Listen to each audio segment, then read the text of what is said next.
ഈ നോപ്പിയിൽ പലരും വന്ന് പറയുന്ന ഒരു ബുദ്ധിമുട്ടാണ് ശോധനക്കുറവ്. വയറ്റിന്ന് കറക്റ്റായിട്ട് പോകുന്നില്ല.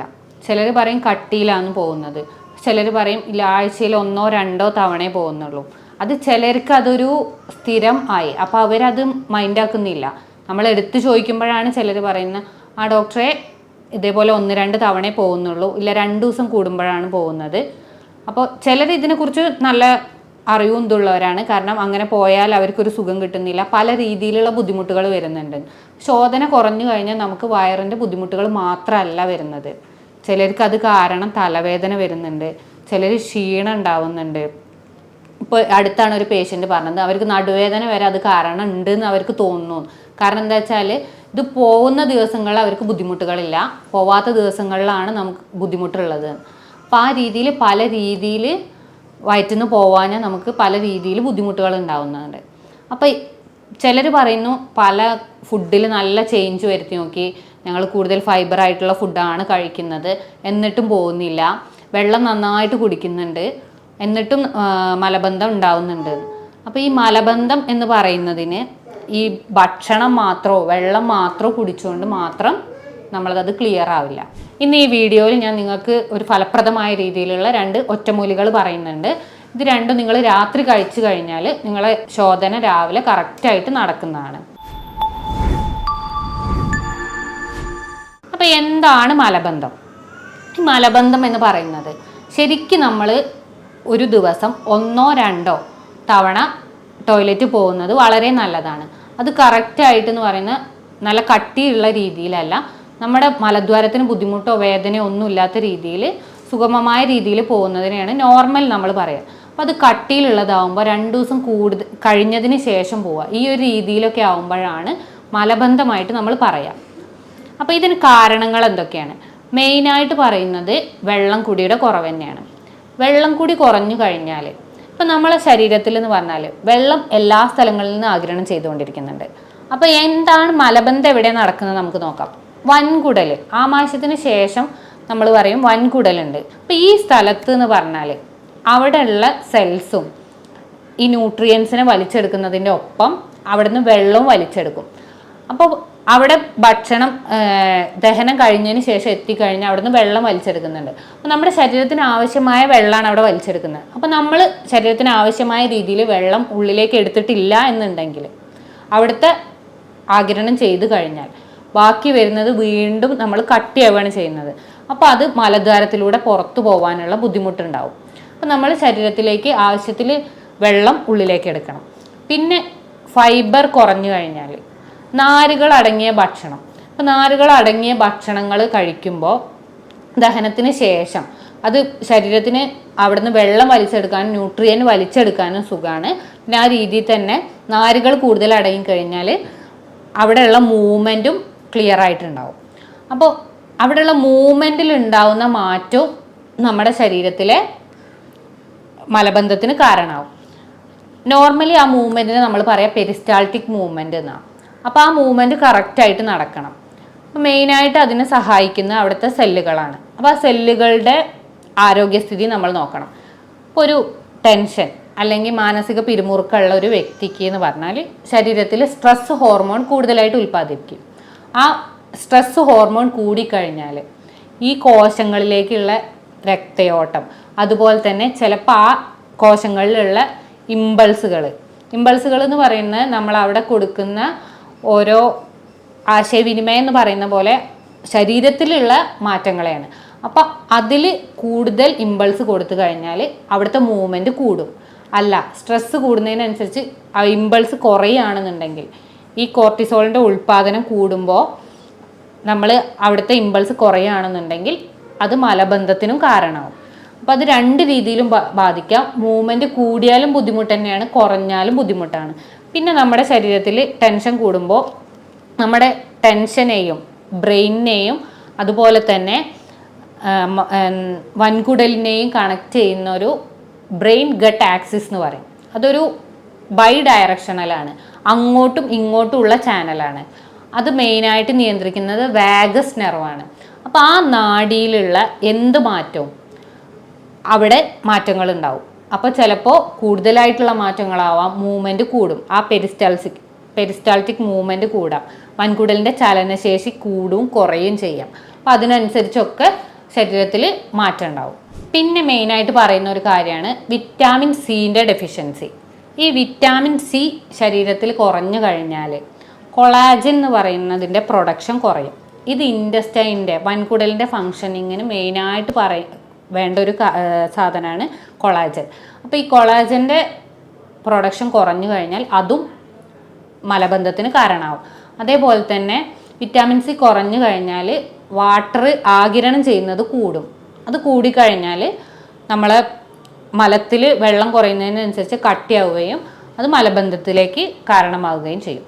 പിന്നെ മലബന്ധം എന്ന് പറഞ്ഞാൽ ഒരു ഒറ്റയ്ക്ക് മീൻസ് അതൊരു അസുഖം മാത്രമായിട്ട് നമ്മൾ കണക്കാക്കാൻ പാടില്ല. അതൊരു അസുഖത്തിൻ്റെ ഒരു ബൈ പ്രൊഡക്റ്റ് ആയിട്ടാണ് വരുന്നത്.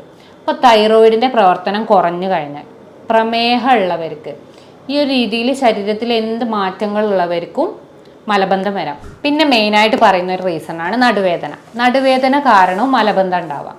നടുവേദന കാരണം എങ്ങനെ മലബന്ധം ഉണ്ടാകുന്നതെന്ന് ചോദിച്ചാൽ നമ്മുടെ സുഷുമ്ന നാഡിയിൽ എന്തെങ്കിലും ട്യൂമർ വന്നു കഴിഞ്ഞാൽ ആ ട്യൂമർ വന്നു കഴിഞ്ഞാൽ അതിന് ശേഷം അവിടുന്ന് അങ്ങോട്ടുള്ള എല്ലാ നാഡികൾക്കും അമർച്ച വന്നു. അതുപോലെ തന്നെ നമുക്ക് സെൻസേഷൻ കിട്ടില്ല. അപ്പോൾ ഇത് കാരണം നമ്മൾ മൂത്രത്തിൻ്റെ ബുദ്ധിമുട്ടുകളും ഉണ്ടാവും. അതേപോലെ തന്നെ മലദ്വാരത്തിൻ്റെ ഫങ്ഷനിങ്ങിലും കുറവുണ്ടാവും. അപ്പോൾ ആ ചലനശേഷി കുറഞ്ഞു കഴിഞ്ഞാൽ മലം കട്ടിയാവും ചെയ്യും. അവിടെ മലം കൂടുതലായിട്ട് നിൽക്കുകയാണ് ചെയ്യുക. അപ്പോൾ വീണ്ടും വെള്ളം വലിച്ചെടുക്കുമ്പോൾ അത് കട്ടിയായി പോവാതിരിക്കുകയും മലബന്ധം ഉണ്ടാവുകയും ചെയ്യും. അതുപോലെ തന്നെയാണ് കാൽഷ്യക്കുറവ്. കാൽഷ്യക്കുറവ് ഉണ്ടായി കഴിഞ്ഞാലും നമുക്ക് മലബന്ധം ഉണ്ടാവും. പിന്നെ നമ്മൾ ശ്രദ്ധിക്കാത്തൊരു റീസണാണ് നമ്മൾ കറക്റ്റായിട്ട് സ്ഥിരമായിട്ട് ഒരേ ടൈമിൽ പോവുകയാണ്. അല്ല അപ്പോൾ ഒരു 2-3 ദിവസങ്ങളിൽ നമ്മൾ സമയം തെറ്റി ഒരു 5-6 മണിക്കൂർ ലേറ്റായി മീൻസ് പോകണം എന്നുള്ള തോന്നൽ ഉണ്ടായിട്ട് നമ്മൾ പോയിട്ടില്ല എന്നുണ്ടെങ്കിൽ അപ്പം അത് വൻകുടലിൽ അല്ലെങ്കിൽ മലദ്വാരത്തിൻ്റെ അവിടെ മലം എത്തിയിട്ടുണ്ട്, പക്ഷെ നമ്മൾ പോകുന്നില്ല എന്നുണ്ടെങ്കിൽ വീണ്ടും അവിടെ നിന്ന് വെള്ളം വലിച്ചെടുത്തുകൊണ്ടേയിരിക്കുകയാണ്. ശരീരം ആഗിരണശേഷി കുറയ്ക്കില്ല, എവിടെയാണോ ഉള്ളത് അവിടെ നിന്ന് വെള്ളം വലിച്ചെടുത്തുകൊണ്ടേയിരിക്കും. അപ്പോൾ ഇത് വീണ്ടും കട്ടിയാവുകയാണ് ചെയ്യുന്നത്. അപ്പോൾ അത് പോവാനും ബുദ്ധിമുട്ടുകൾ ഉണ്ടാവും. ആ പോയി കഴിഞ്ഞ വേദന ബുദ്ധിമുട്ടുകൾ ആ രീതിയിൽ വരും. കാരണം അവിടെ ഫിഷർ വരാനും അതിൻ്റെ ഭാഗമായിട്ട് പല കോംപ്ലിക്കേഷൻസ് വരാനും കാരണമാവും.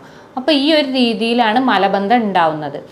ഇനി ഇതെങ്ങനെ നമുക്ക് മെഡിസിൻസ് കൂടാതെ നിയന്ത്രിക്കാമെന്ന് ആദ്യം നോക്കാം. മലബന്ധം ഇല്ലാതാക്കാൻ വേണ്ടി നമ്മൾ മെയിനായിട്ട് ചെയ്യേണ്ടത് ഒരു കൃത്യമായ ടൈം. അപ്പോൾ നമ്മളെ ശരീരം എന്ന് പറയുന്നത് ഒരു ബയോളജിക്കൽ ക്ലോക്കാണ്. ഉറങ്ങാനും അതുപോലെ തന്നെ ഫുഡ് കഴിക്കാനും. അപ്പോൾ അതുപോലെ തന്നെ നമുക്കൊരു പ്രാധാന്യം അർഹിക്കുന്ന ഒരു കാര്യമാണ് ടോയ്ലറ്റ് പോവുക. അപ്പോൾ ഇത് കറക്റ്റ് ഒരു ടൈമിൽ ഫോളോ ചെയ്യാൻ നോക്കുക. ഇപ്പോൾ ഒരു 8 മണിയാണെന്നുണ്ടെങ്കിൽ ആ 8 മണിക്ക് തന്നെ സ്ഥിരമായിട്ട് പോകാൻ നോക്കുക. പോകണമെന്ന തോന്നൽ ഉണ്ടായി കഴിഞ്ഞാൽ ഒരു വിത്തിൻ 10 മിനിറ്റ്സ് ഇത് നിങ്ങളൊന്ന് സ്ഥിരമായിട്ട് ചെയ്ത് നോക്കൂ. നിങ്ങൾക്ക് എന്തായാലും ജീവിതത്തിൽ മലബന്ധം വരില്ല. കാരണം ആ ഒരു ടെൻഡൻസി വന്നു കഴിഞ്ഞാൽ വീണ്ടും നമ്മൾ പിടിച്ചു നിൽക്കുമ്പോൾ മാത്രമാണ് അവിടുന്ന് വെള്ളം വലിച്ചെടുക്കുമ്പോൾ ബുദ്ധിമുട്ടുണ്ടാകുന്നത്. അപ്പോൾ കറക്റ്റായിട്ട് ഒരു ടൈം ഫോളോ ചെയ്യാൻ നോക്കുക. പിന്നെ പറയുന്നത് നമ്മൾ വെള്ളം കുടിക്കുക. വെള്ളം ധാരാളമായിട്ട് കുടിക്കാൻ നോക്കുക. കാരണം ബോഡിക്ക് ആവശ്യമുള്ള വെള്ളം വേണം, അതുപോലെ തന്നെ മലം പോവാനുള്ള ആ ഒരു ലൂസനിങ്ങിനുള്ള വെള്ളവും ശരീരത്തിൽ വേണം. അപ്പോൾ നന്നായിട്ട് ഡെയിലി വെള്ളം കുടിക്കാൻ നോക്കുക. പിന്നെ വിറ്റാമിൻ സി റിച്ച് ആയിട്ടുള്ള ഫുഡ്, നാരങ്ങ, ഓറഞ്ച്, ബ്രോക്കോളി ഇതുപോലത്തെ ഫുഡുകൾ നമ്മൾ ഡെയിലി ഭക്ഷണത്തിൽ ഉൾപ്പെടുത്താൻ നോക്കുക. പിന്നെ പറയുന്നത് ഇൻസോലബിൾ ഫൈബറും സോലബിൾ ഫൈബറും നമ്മൾ കഴിക്കണം. ഓട്സ്, ബാർലി ഇത് നമ്മൾ ഡെയിലി ഫുഡിൽ ഉൾപ്പെടുത്തുക. അത് രാത്രിയാണെന്നുണ്ടെങ്കിൽ രാത്രി അല്ല, നിങ്ങൾക്ക് പറ്റുന്ന സൗകര്യം പോലെ രാത്രിയാണ് ഏറ്റവും നല്ലത്. അതുപോലെ തന്നെ തവിടുള്ള അരി കഴിക്കാൻ നോക്കുക. സാധാ ചോറിന് പകരം നമ്മൾ തവിടുള്ള ആ തവിടും ഒരു ലാക്സേറ്റീവ് പോലെ നമുക്ക് പ്രവർത്തിക്കും. ഈ മലം പോകുന്നതിനൊരു സഹായകരമാവും. അപ്പോൾ അതുകൊണ്ട് തവിടുള്ള അരി കഴിക്കാൻ നോക്കുക. അതുപോലെ തന്നെ ഗോതമ്പ് കൂടുതലായിട്ട് കഴിക്കാൻ നോക്കുക. പിന്നെ നമ്മൾ ഇപ്പോൾ ടോയ്ലറ്റിൽ ഇരിക്കുന്ന സമയത്ത് നമ്മുടെ കാൽമുട്ടുകൾ നമ്മുടെ അരക്കെട്ടിന് ഒന്ന് അരക്കെട്ടിനേക്കാൾ ഒന്ന് ഒരു ചെറുതായിട്ട് ഉയർന്ന രീതിയിൽ ഇരിക്കാൻ നോക്കുക. അതിനു വേണ്ടി നമ്മൾ ചെയ്യേണ്ടത് നമ്മളെ മടമ്പ് ജസ്റ്റ് ഒന്ന് പൊന്തിച്ചാൽ മതി. ഈ രീതിയിൽ ഇരുന്ന് കഴിഞ്ഞാൽ നമ്മുടെ വൻകുടലും അതേപോലെ തന്നെ സ്പൈനൊക്കെ നേരെ രീതിയിൽ വരുന്നതുകൊണ്ട് ആ മൂവ്മെൻറ്റ് ചലനശേഷി കൂടുന്നത് കാരണം മലം പെട്ടെന്ന് പോവാൻ നമുക്ക് സഹായകമാവും. പിന്നെ നമ്മൾ ചെയ്യേണ്ട ഇത്രയും ചെയ്തിട്ടും നിങ്ങൾക്ക് ബുദ്ധിമുട്ടുകൾ ഉണ്ടെന്നുണ്ടെങ്കിൽ നമ്മൾ 2 ഒറ്റമൂലികൾ പറയുന്നുണ്ട്. ഇത് ഡെയിലി വൈകുന്നേരം മീൻസ് രാത്രി ഫുഡ് കഴിച്ചതിന് ശേഷം നിങ്ങൾ കഴിക്കുക. ആദ്യത്തേന്ന് പറയുന്നത് ഒരു കട്ടൻ കാപ്പി, നല്ല സ്ട്രോങ് ആയിട്ട് പഞ്ചസാര കംപ്ലീറ്റ് ഒഴിവാക്കിയതിന് ശേഷം സാധാ ഒരു ചുടുവെള്ളത്തിൽ കാപ്പിപ്പൊടി ഇട്ടിട്ട് ഒരു കട്ടൻ കാപ്പി ഉണ്ടാക്കുക. കട്ടൻ കാപ്പി ഉണ്ടാക്കിയതിന് ശേഷം അതിൽ 2 സ്പൂണ് ഒലീവ് ഓയിൽ, കൂടുതലായിട്ട് എടുക്കണ്ട, കാരണം അത് പിന്നീട് ചിലപ്പോൾ വയറിളക്കത്തിന് കാരണമാവും. അപ്പോൾ 2 സ്പൂൺ ഒലീവ് ഓയിൽ എടുക്കുക. എന്നിട്ട് അത് രാത്രി കഴിച്ചതിന് ശേഷം കിടക്കുക.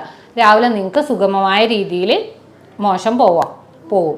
പിന്നെ വേറൊന്ന് പറയുന്നത്, സാധാ പാല് അല്ലെങ്കിൽ വെള്ളത്തിലും കുടിക്കുക. പാല് രാത്രി ഒരു ഗ്ലാസ് എടുത്തതിന് ശേഷം അതിൽ 1 സ്പൂൺ കാസ്റ്റർ ഓയിൽ. നോർമലി എല്ലാവർക്കും അറിയുന്നതാണ് ആവണക്കിൻ്റെ എണ്ണ. പഴയ ആൾക്കാരൊക്കെ സ്ഥിരമായിട്ടത് ഉപയോഗിക്കുന്നത് കണ്ടിട്ടുണ്ടാവും. പക്ഷെ ഇന്നത്തെ രീതിയിൽ നമുക്കത് എന്താണ് ഏതാണെന്ന് അറിയില്ല. അപ്പോൾ ആവണക്കിൻ്റെ എണ്ണ ഈ പാലിൽ ഒഴിച്ചതിന് ശേഷം ഡയറക്റ്റായിട്ട് കഴിക്കുക. കൂടുതലായിട്ട് കഴിക്കേണ്ട. ഈ ഒരു ഗ്ലാസ്സിൽ 1 സ്പൂൺ എന്ന രീതിയിൽ കഴിക്കുക. ഇത് സ്ഥിരമായിട്ട് ഒരാഴ്ച ചെയ്യുമ്പോൾ, ഒരു ദിവസം ചെയ്യുമ്പോൾ തന്നെ നിങ്ങൾക്ക് മാറ്റങ്ങൾ മനസ്സിലാവും. പിന്നെ അത് ഒരാഴ്ച കണ്ടിന്യൂ ചെയ്യുകയാണെന്നുണ്ടെങ്കിൽ നിങ്ങൾക്ക് മലബന്ധം കൺട്രോൾ ചെയ്ത് പോവാവുന്നതാണ്. പിന്നെ ഡെയിലി രാവിലെ എണീച്ച ശേഷം നിങ്ങളൊരു അധിക ചൂടിലല്ല, ഒരു മൈൽഡ് ചൂടിൽ ഇളം ചൂടുവെള്ളം 2 ഗ്ലാസ് ഡെയിലി എല്ലാവരും കുടിക്കാൻ നോക്കുക. അത് മലബന്ധത്തിന് മാത്രമല്ല, ശരീരത്തിലെ എല്ലാ ഉന്മേഷത്തിനും കോശങ്ങളുടെ വളർച്ചയ്ക്കും ഒക്കെ നല്ല രീതിയിൽ ഹെൽപ്പ് ചെയ്യും. അപ്പോൾ ഈ രീതിയിൽ നിങ്ങൾ എല്ലാവരും ഒന്ന് ചെയ്തു നോക്കൂ. നിങ്ങൾക്ക് മലബന്ധം പിന്നീട് ഉണ്ടാവില്ല. അപ്പോൾ ഇതുമായി ബന്ധപ്പെട്ട് എന്തെങ്കിലും സംശയം നിങ്ങൾക്ക് ഉണ്ടെന്നുണ്ടെങ്കിൽ നിങ്ങൾക്ക് ഈ കാണുന്ന നമ്പറിൽ കോൺടാക്റ്റ് ചെയ്യാവുന്നതാണ്. ഞാൻ doctor Gopika, doctor Basil homeo hospital, Pandikkad, Malappuram ജില്ല.